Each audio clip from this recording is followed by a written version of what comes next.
Hello viewers, welcome to Gita LLB new update.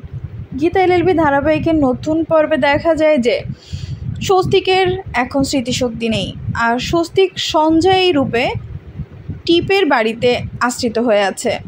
আর সঞ্জয় টিপকে বিয়ে করেছে, কিন্তু স্বস্তিক যে স্মৃতিশক্তি ভ্রষ্ট সেটা কিন্তু কেউ জানতো না।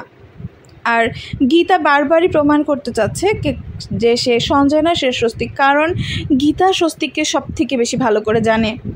আর সঞ্জয় যে স্বস্তিক সেটা প্রমাণ করার জন্য দীপা এই কেসটা হাতে নিল, আর তাই তো কোর্টেই প্রমাণ করে দিল সঞ্জয় আসলেই স্বস্তিক, আর যার স্মৃতিশক্তি নেই। এই অবস্থাতেই স্বস্তিক টিপকে বিয়ে করেছে, আর সেই বিয়েটা একদমই ভ্যালিড না। আর সে কারণেই ডিভোর্স পেপার ধরিয়ে দিল টিপের হাতে গীতা, আর বলল সে আমার স্বস্তিক, সে শুধু আমার, জন্মান্তর ধরে স্বস্তিক শুধু আমার, তাই তুমি স্বস্তিককে ডিভোর্স দিয়ে দিবে। তো বন্ধুরা, কেমন লাগলো, কি হতে চলেছে গীতা এলএলবিতে অবশ্যই কমেন্টে জানাবে, আর লাইক সাবস্ক্রাইব করে আমাদের সাথে থাকবে। ধন্যবাদ।